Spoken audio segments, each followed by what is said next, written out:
In recent weeks, I've been telling you a lot about the expansion of U.S. detention that repeats concentration camp history. Armed, masked agents sweeping through cities, raiding work sites, arresting people on the street.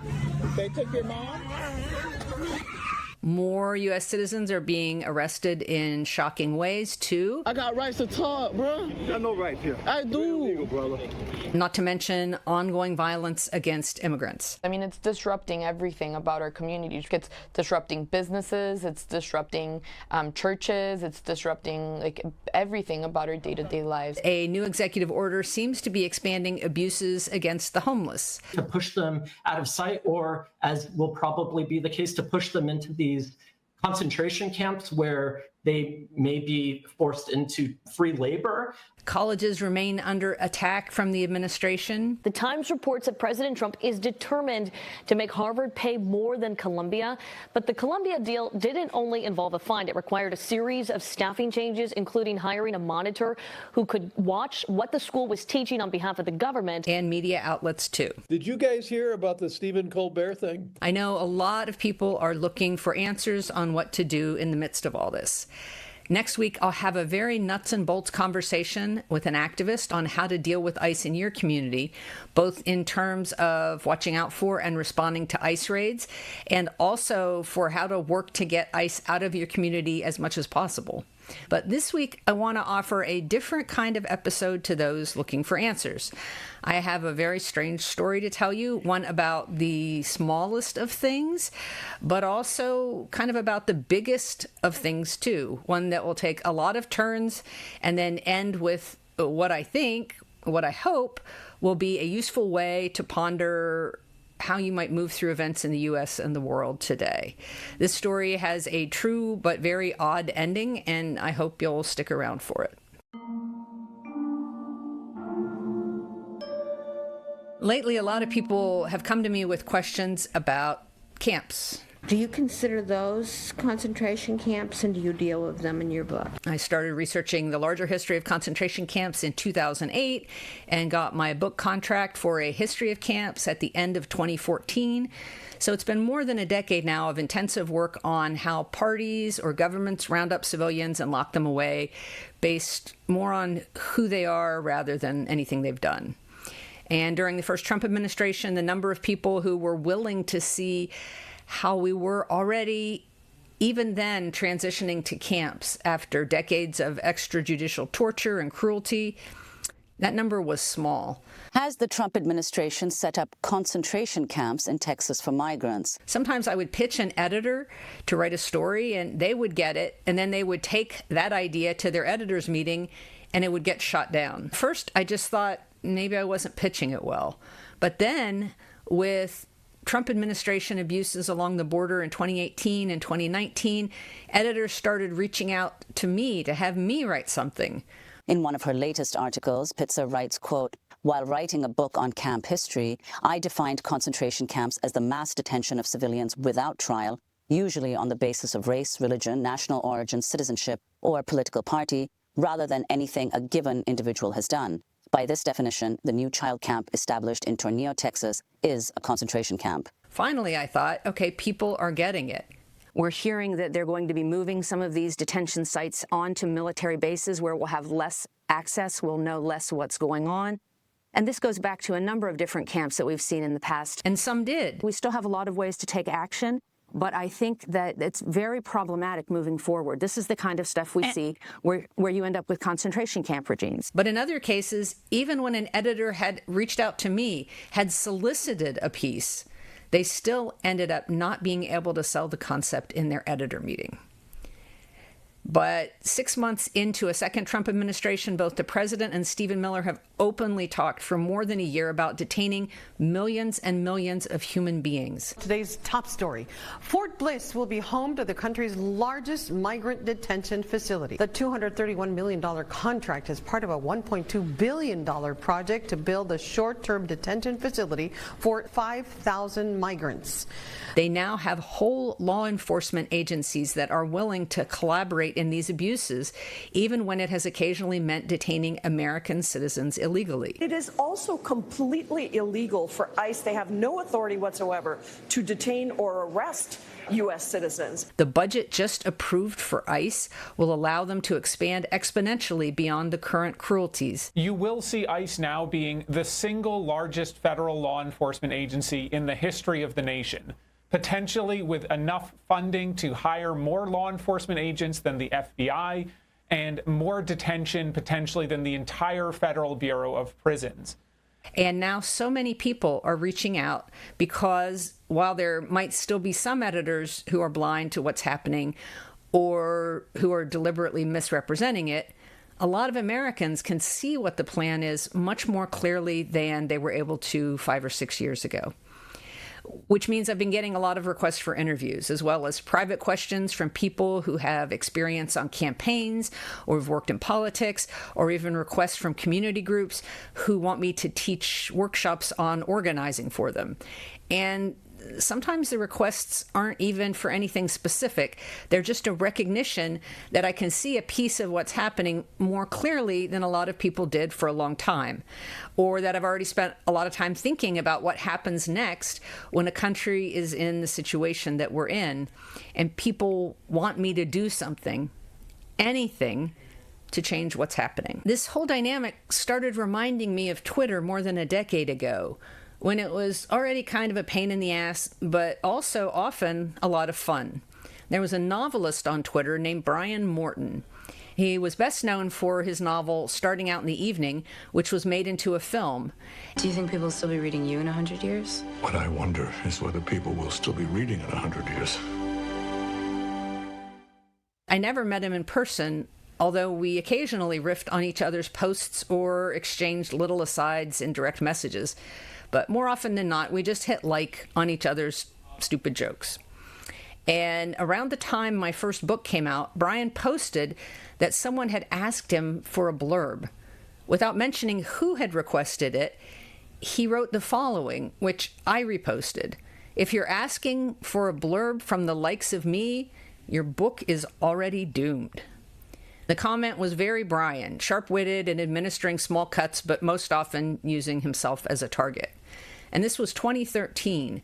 I was a first-time book author who had only recently gone blurb begging for the first time myself earlier that year, but who also had only recently realized that having established authors say nice things about my book was not going to put it on the bestseller list.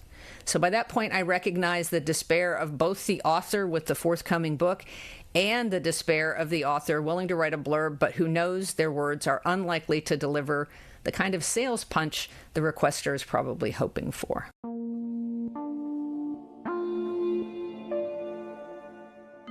Brian's words have stayed with me since, because as I've become a little better known as an author, but am still not a celebrity, I get a lot of requests to write blurbs.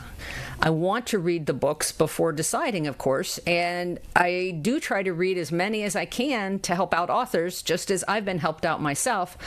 But Brian's line is always in the back of my mind, especially with new authors who might be imagining a blurb from me is going to change the reception of their book or their circumstances in some significant way. And I've been thinking about his line again in the Trump era, now in a different way, as so many people are coming to me asking for things. And it's not just from me. People are looking for help from anybody who seems to have a handle on what's happening, or from those who are in charge, or from those who are speaking out about Trump and gaining an audience, sometimes in good ways and sometimes in ways that just seemed aimed at building a fan base, which sometimes overlaps with and sometimes is very distinct from an actual community. This is Gavin Newsom. And this is Newt Gingrich. People want leaders, and it's not so much that anyone who asks me for help, to use Brian's phrase, is already doomed. It's more that I know my skills and limitations. So for instance, the person who had a tremendous amount of community organizing experience and wanted to put it at my disposal for an unformed idea of a movement she thought I might lead had a certain idea of me, that I was someone she could follow who would save her or the country. And the group of people in one local community who wanted me to teach a workshop for them. They were recognizing that what I was saying was real, and they wanted me to tell them what to do next, to train them in what to do. There was absolutely nothing wrong for people asking for things or offering help. We have to reach out to each other, and a real hunger exists to know exactly the right thing to do to fix what's happening. And sometimes someone will write me privately with an idea of how to collaborate, and I can instantly picture how we might work together, or at least have a concept of how I might be useful that we could flesh out over time. I don't want to be here just scaring you. So this isn't a complaint about people asking for things, but sometimes I get the sense that people want someone outside their experience and their community to vest their hopes and powers in. My sense is that there's not going to be one weird trick that's going to do it, or one person who has all that knowledge, or a leader we can elect who is just going to turn the tables. It's going to take a million planned and improvised actions to shift what's happening. You all have been DMing me, asking me what to do. I don't know that there's just going to be one answer, friends. I think that what we know is that there are over 200 different activities that you can participate in that helps build a non-cooperation movement in this country. You don't have to take a huge risk, and some of us have to take every risk, right, to do this meaningful work. One of the reasons I quit teaching martial arts for a living after several years of doing so was because people were willing to vest so much authority in anyone who wears a black belt.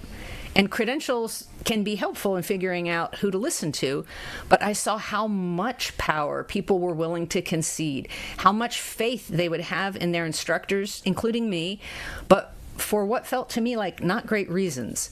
It sometimes made me squirm. And a little over a week ago, I mentioned Brian Morton's line from a million years ago to my husband, though after a decade it had morphed in my head to pity the person who wants a blurb from me.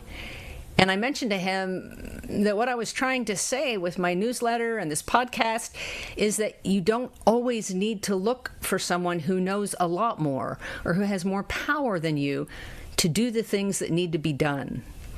Nobody is a superhero. Or maybe everybody is a superhero, so really we're just choosing our battle partners or forming our Justice League. Let's see how far I can torture this metaphor. Anyway, I've wandered pretty far from the blurb analogy here because, of course, blurbs aren't really a cry for help or a need to have the book approved of in a deep psychological way. They're just part of the publishing business, the way it's done now.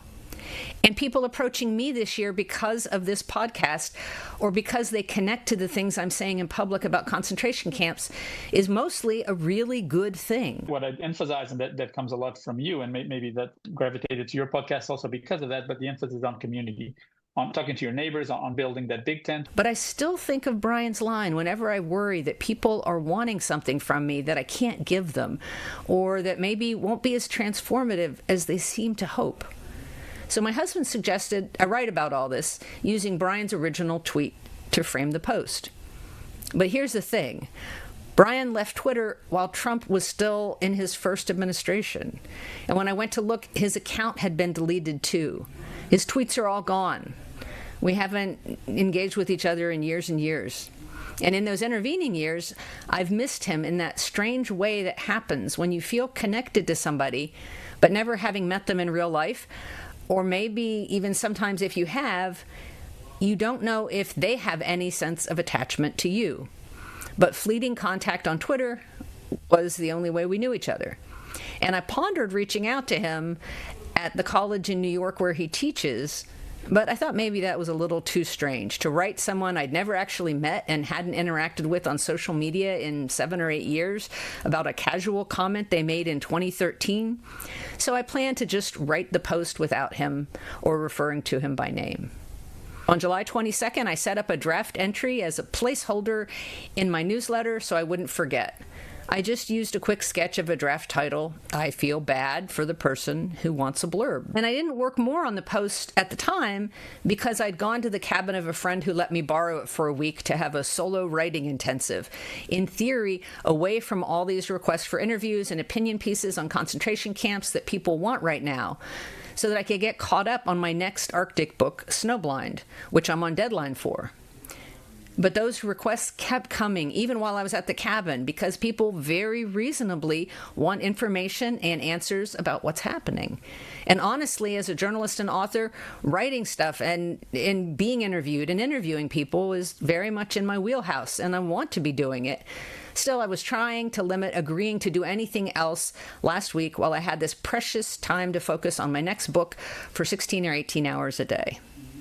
Most of the requests that came in, I got done before I left for the cabin or put off until I had returned. But I did make one exception, agreeing to talk to Will Bunch at the Philadelphia Inquirer because his column was going to run before I got back. Will and I have never met either, but we post each other's work sometimes. And in a strange twist, bear with me here because I promise this is all going to come together at the end. Will had just helped me out in January. I wrote him about something that had happened back when I ran a record store in D.C. more than 30 years ago. Even though it was a fleeting connection, I'd always remembered the person involved. And when I went to see what had eventually happened to that person, I found out he died not long after I'd encountered him. This person was someone society had forgotten about long before he died. But a young Washington Post reporter did 2 stories on him in the 1990s that were heartfelt attempts to figure out what had happened. That Washington Post Metro reporter from the 1990s went on to be Will Bunch's boss today, the editor-in-chief of the Philadelphia Inquirer, Gabriel Escobar. So in the slow and weird way I have of gathering string-on stories, sometimes across decades, I had asked Will Bunch for his boss's contact info in January so that I could reach out to him about this man who had died decades ago in Washington, D.C. And he was kind enough, Will was kind enough, to introduce me to his boss and to vouch for me. And I'll tell you the story of that man who died another time, but for now, you might see why I felt that I really ought to help Will out. And his column was going to run the next day. So I agreed to talk that evening, but I bitched enough about how busy I was that he put it in the column, saying that I was trying to finish an unrelated project but kept getting interrupted by pesky journalists. After Will and I talked, I went back to work on my book. Will's column went live last Thursday afternoon, July 24th, under the headline, "This column on U.S. concentration camps is the one I hoped I'd never write." And then I went back to working on my book. But late that evening, I had to go into my newsletter database to look up someone's account and see what had gotten messed up for them. And there, at the top of the list of subscribers, the newest subscriber, just before midnight on July 24th, I saw an email address that had the name Morton in it. Something else in the email address made me think it belonged to a New Yorker. And it occurred to me that Brian Morton, whose long ago tweet I wanted to write about this week, taught writing in New York. I sat and stared at that email address a long time, wondering. It was such a strange and beautiful development, if this was my Brian Morton, that it seemed impossible not to write this person to see if it was him. Summoned as if through the repetition of his name in my conversation with my husband a few days before. I was a little worried that it might not be, and I would unnecessarily alarm my new subscriber, some other Morton guy who would feel that I was accosting him and would immediately discover that his mistaken identity was a disappointment to me. But the next morning I sent an email to Morton anyway. And luckily for the other imaginary Morton, I had found that Brian Morton, the one I was looking for. Or he had found me, or we had accidentally found each other. He replied the next day saying he had been off social media for years and hadn't much missed Twitter, but that there were some people that he missed being in touch with, including me. On Friday, I explained to him that I wanted to write this post and do this episode about his tweet. And I wanted to use it, but I didn't know if he actually remembered the line he'd written at all. Maybe I wondered, had he exported his Twitter archive before he got rid of his account? And so Monday, he sent me a screenshot of not only the tweet, but also my reposting of it from 2013.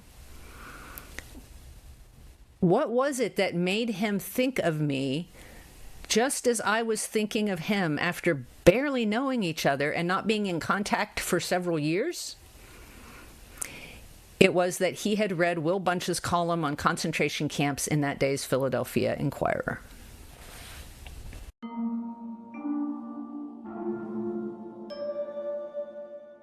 Now, some people will tell you that they don't believe in coincidences, but I absolutely do.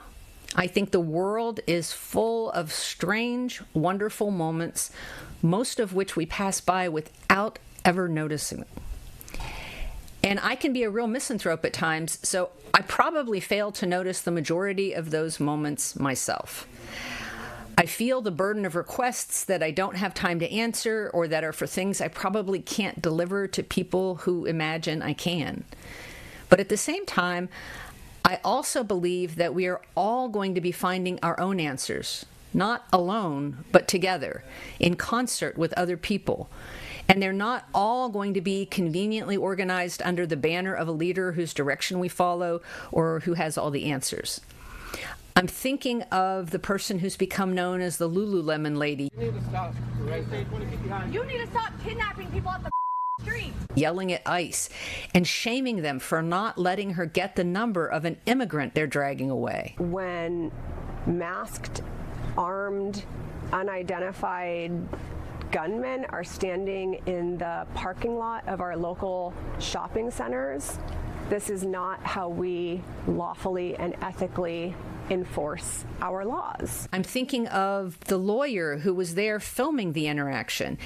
Each of those two people critical to the world learning the story. I won't be silenced. I will continue to speak up.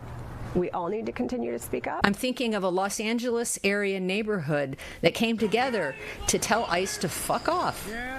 I'm thinking of the Massachusetts town of Milford that came together to protect 18-year-old immigrant Marcelo Gomez da Silva, a beloved high school kid who was detained by ICE. While driving to volleyball practice.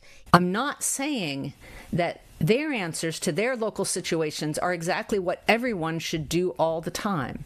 And next week, I'll come back with a coherent way shared by an actual organizer for how you might think about taking action in your neighborhood. I hope the lesson that's taken from this, if there is a lesson, is don't come after members of our community.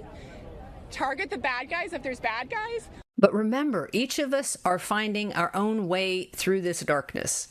And a lot of us, I think, are prone to imagining everyone else as in somehow much better shape than we are. Maybe they're wealthier or have more influence or happier or seem more easily able to weather what's happening.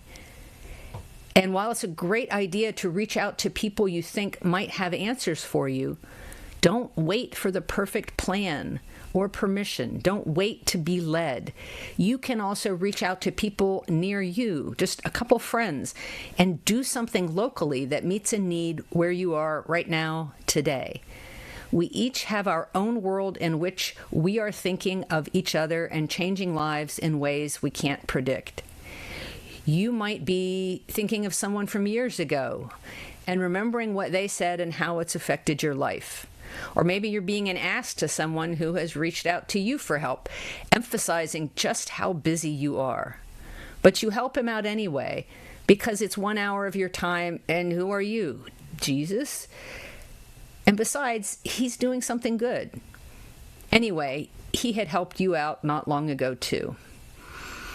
And you doing that might deliver to your doorstep the very person you had been wanting to talk to the next day, all by chance, though that person had disappeared from your life years ago. So many bad things are happening. So many terrible surprises unfold every day.